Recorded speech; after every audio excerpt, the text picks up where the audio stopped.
r/ProRevenge. Posted by User Destruction Escapist. My employer stole my stuff, so I made him pay for it. I hope this won't backfire, but I believe I did not break any laws, so here it goes. Sorry for the long post. Some background first. Since I was a kid, I was fascinated in computers and electronics. During school, I had no social life. I just stayed at home and was learning stuff.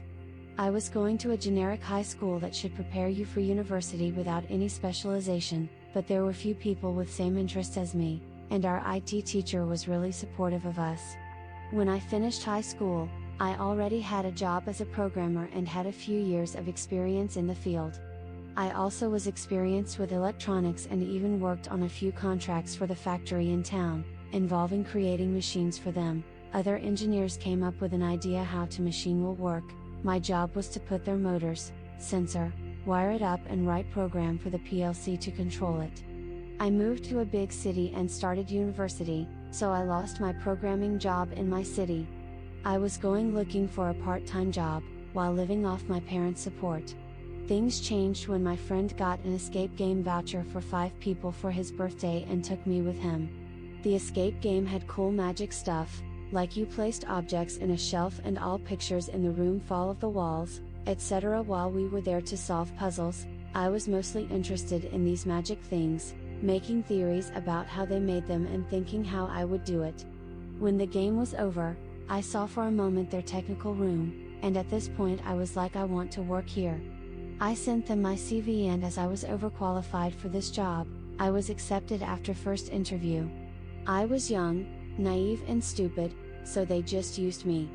My hourly rate was after tax as equivalent of $8.50, to put it in comparison, cashier at big store here makes roughly $6.50 plus benefits. First few months were awesome. I was paid for doing my hobby and the owner loved me, as his previous tech guy, referred to as tech moron now on, was, compared to me, just dumb. I'm not bragging. I swear, he did not come up with almost any original design, he just found something on the internet and was skilled enough to read the schematics and somewhat copy it. But he had big gaps in his knowledge. Once he told me that I can't build a battery-operated circuit that will be powered while the battery is charging, as this would cause the battery to explode. When I told them about charging regulators and how ITT not an issue with his phone or laptop, he just told me I was hired to help him and to fuck off.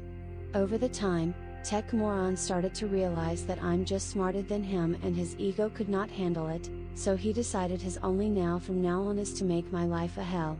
For example, the owner tasked me with replicating device that they already have in one game, as he wanted to put it into another one. I spent week just by messaging Tech Moron asking him for the schematics and source code, calling him, and he just never replied. Then I decided to fuck him. I came up with an improved design and built it. When I was shoving it at the next meeting to the owner, who was very happy with it, Tech Moron just yelled at me for not using his design and wasting time on reinventing the wheel. After some time, the owner realized what was going on and hired another tech guy, Tech Senior from now on, but he cannot fire Tech Moron, as he had all important source codes and designs at his laptop, and because of bad contract, it was not property of the escape game company. Little did we know, that in the future, he will not hand over most of the designs and codes and we will end up rewriting that from scratch. The company was also franchising. We just took a game we already had running, made an exact copy, and installed it in another location. We then provided support, while they were paying us license fees, usually a small percentage of their profits. The owner was a typical manager, who thought 9 women can deliver a baby in a month. And it showed as the company grew. Eventually Tech Senior was made my boss as he had much more experience in electronics, while I was more oriented on programming and on-site support for game masters if something broke. We didn't give a fuck about Tech Moron, as at this point, he just showed up once a month, did almost no work, criticized all we already did and had working and went home. Things were going really well, so we hired few electronics student to help us. The building department, which was making props, like special wooden table that we could hide our magic into, also grew. Things were looking really good, until one meeting about a new franchise client. The owner told us what he needs, we, tech guys, talked to props guys, went over all the requirements and told him we need 10 weeks for it, well, 8, but we always accounted for shit going sideways, as this date will be on the contract. Usual stuff in healthy company. Next week, next meeting. He told us that the client does not want to wait and he put 5 weeks in the contract. His reasoning was we are doing the same stuff as before and now have more people, so it will go faster. We worked hard. Like really hard. There were weeks when I just went home for 8 hours to take shower and sleep for a bit, then went back to the workshop to work on stuff. It was hard, but we managed to finish in time, and I got some sweet money in overtime. But this was a mistake. Now we showed him that what he wants is possible. So the next contract went over the exact same deadline shit. More overtime. I remember having almost no social life, just working the whole week, sometimes sleeping at the workshop, and being stressed as fuck. Then, every Friday I just went to a pub with a few friends, totally wasted myself to relieve the stress, and slept through the whole weekend. Then comes a Monday and we start over. Eventually, I went from I love this job to I don't give a fuck, and I wasn't the only one. Our performance dropped and we started missing deadlines. Did the owner account for it in the contracts? No. Repetition makes perfection, this time you can do it faster was his reasoning. And he just kept signing more and more contracts, dumping the shit on us. I remember the one meeting when he asked us about the status of Project D, as the deadline was next week. Well, we did not even start working on this, as we had our hands full with Project C, which was started later because we did not finish Projects A and B in time. This is how far it went. Deposits from new contracts were used to pay fines for old contracts. At this meeting, I realized I just have enough. Of course, our job was not only franchising. We had our own games that needed to be maintained and we were doing that all the time alongside that franchising hell. What was the biggest issue with all games was the control software. It was a shitload of simple purpose scripts driving all the Raspberry Pis and Arduinos in the game, but it had one UI presented to the game master so he could control all the props in-game, override them, etc. at least in theory. But oh boy, it was buggy like hell. Sometimes not working at all, sometimes you wanted to shine a light on the object to give the players a hint but instead, it opened doors to the next level, etc. It was no universal, simple request required massive changes, lots of overrides were not implemented correctly. One day, the owner finally agreed to my demands and allowed me to rewrite all of that. It took me few months, but I created a universal engine that could handle all the shit game designers were asking us to do, was easy to expand, had error protection and recovery tasks. Now, if one prop stopped responding, you just opened the debug page and clicked restart. This was a game changer, as previously the game master had to switch off the power and sometimes that was not possible during the game, and my biggest achievement, I created easy scripting language which was used to describe the game workflow. The game master now had a shitload of working controls and options to interrupt predefined tasks and change the flow, but that barely happened, as the game was now almost automatic and he was there just to give hints. I was not comfortable running this software on the Raspberry Pi that was there for the previous control, and I wanted better hardware for that. My request was always denied by the owner, but the game's manager wanted the new software working ASAP. To this point, we were always just testing it from my laptop, so I decided to lend them a few PCs. Some time ago, a friend from a big corporate pulled a shitload of Dell Optiplex workstations from eScrap. They were working fine, had Intel i5 CPU, 8 gigs of RAM, decent onboard graphics, DisplayPort, USB 3.0, fully working computer. You could buy them refurbished for about $200.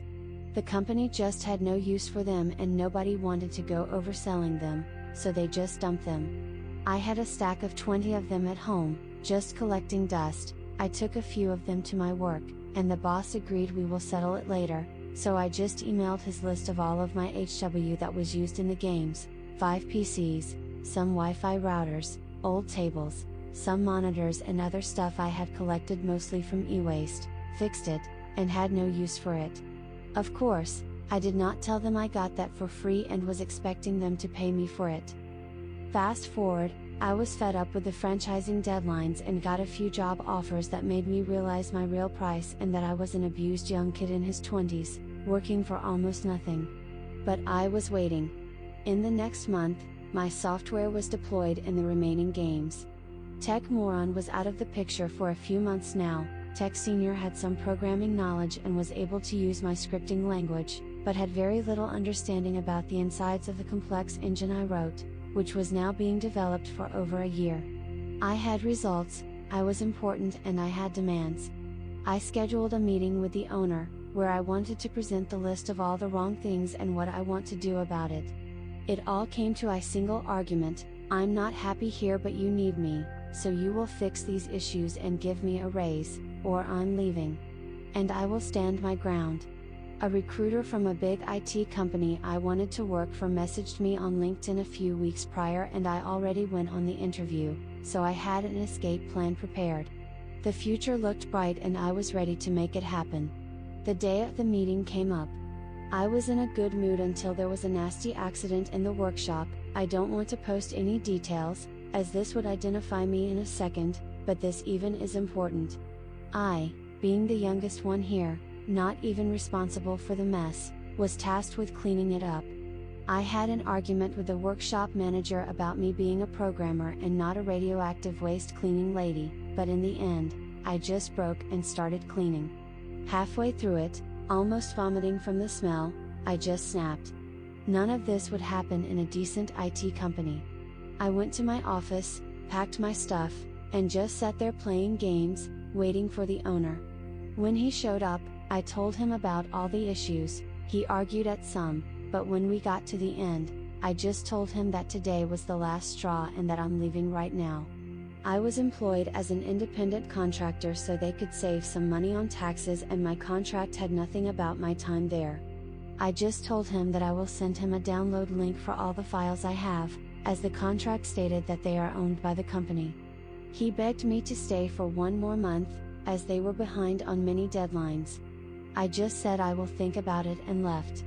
On my way home, I called the recruiter and told him I accept the job and can start next month. The next day, I just made a big archive of about 150 gigabytes of files, backups, etc. that I had, uploaded it to my server and emailed the link to the owner and Tech Senior. I then spent the next 2 weeks in bed, watching Netflix and ignoring calls.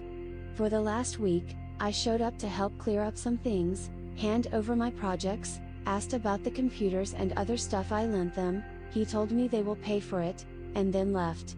I was lucky as hell. The next month, the corona happened, and a month later, they were forced to close all games by the government, making their income go almost zero overnight. This, I believe, was the reason they never paid me for my stuff, even I repeatedly asked until I got tired of it. Time went by, until a few weeks ago when I saw the Tech Senior was looking for a new job. I messaged him and we talked. He told me that they survived by doing private events for companies until they could open again a month ago. All the other tech guys except him were let go, but he managed. Until he got into an argument with the owner. He did not tell me many details, the owner wanted something either impossible or expensive as fuck. When he presented a cheap alternative, the owner just snapped Ed and fired him on the spot. He tried to reason with him about not firing him until he can teach his successor, and find a new job in the meantime, but he was fired on the spot. A week later, I got a call from the owner. He hired the younger tech guys he fired during COVID and wanted me to come and answer their questions, mostly about the engine I wrote. I agreed, but as we were planning the meeting, I was suspecting he just wants me to do it for free. When I brought up the hourly rate, he just told me we will solve that later, hang up and never called again. The day of the meeting came, I was waiting in my car outside the workshop, waiting if he will call where am I, but he did not. A few days later, I parked next to the warehouse where all the games were held, with a Yagi antenna in my car. Surprise surprise, the Wi-Fi routers I lent them were still there, with the password unchanged. I connected to the Wi-Fi and poked around the network. All the PCs that I lent them to run the software on were still there, still running the Linux server I installed there, and looking at the logs, they were still used to control the games.